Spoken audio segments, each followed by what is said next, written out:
Hey everyone, welcome to today's video. Welcome to the Video Game Fight School channel. Thank you so much for tuning in. So there's a question that I raised in my last video talking about Gotham Knights having a multiplayer co-op, and I wanted to go ahead and continue that line of conversation because I felt like there are some questions to answer. A lot of games seem to right now have been beholden by this so-called battle royale, format of video games because I guess the companies want to make money.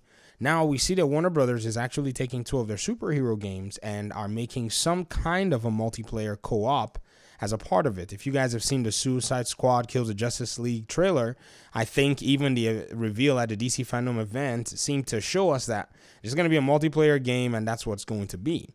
Now, here's the question. Is Warner Brothers trying to actually get into this monetization business using the DC characters?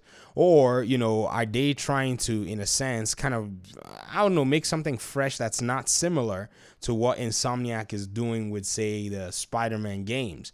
Now, this is a very valid question. In fact, I would say that, in my opinion, I think their strategy to go the multiplayer route is in order for them to be able to increase sales of the games themselves. Now, there are other ways that they'll probably try to monetize a lot of these systems, but it still doesn't necessarily convince me that that is what their primary aim is.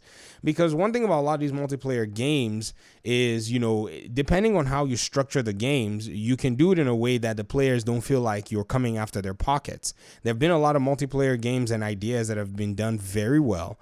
And I think if they actually structured their games to that kind of direction or that kind of aspect, they can do a good job in getting the game to have a lot of relevance and not stifle it because of that particular aspect of it.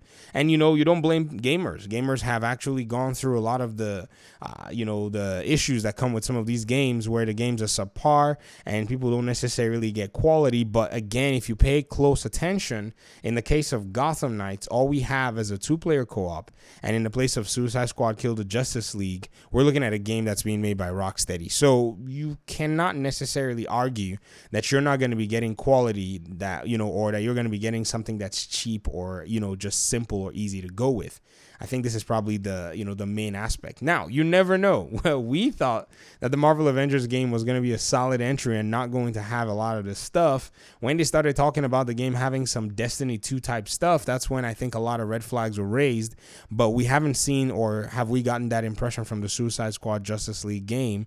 But instead what we've gotten is this is what this game is about. This is how you can actually get, to deal with a lot of different superheroes. So you never know. This might be something that has a very strong quality storyline, and then everything else about the co-op is just something that just flows naturally and could be fun and enjoyable if they prioritize those in the development of the game.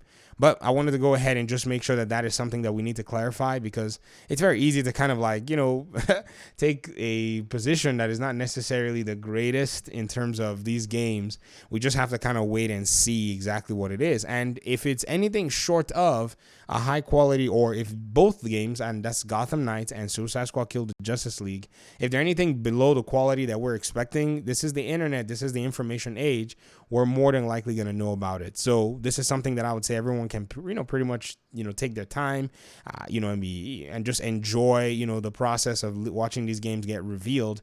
Because if you were to ask me, in my humble opinion anyways, I just think that these games, they're getting the multiplayer side of it so that it doesn't feel it doesn't feel lonely when you're playing the game by yourself. Playing in communities is a big deal. This is something that, a lot of people don't necessarily talk about, but if you have somebody to play a mission with you or fight a boss with you, this is a very interesting way to continue to play the game and keep interest and longevity out there. And then, the quality is actually, instead of bringing some cheap skins or whatever, you can actually bring out DLC, and, skins and cosmetics will be a secondary layer, but the DLCs will be impactful to the entire basis of the game. I'll get out of your hair. I would love to hear your thoughts.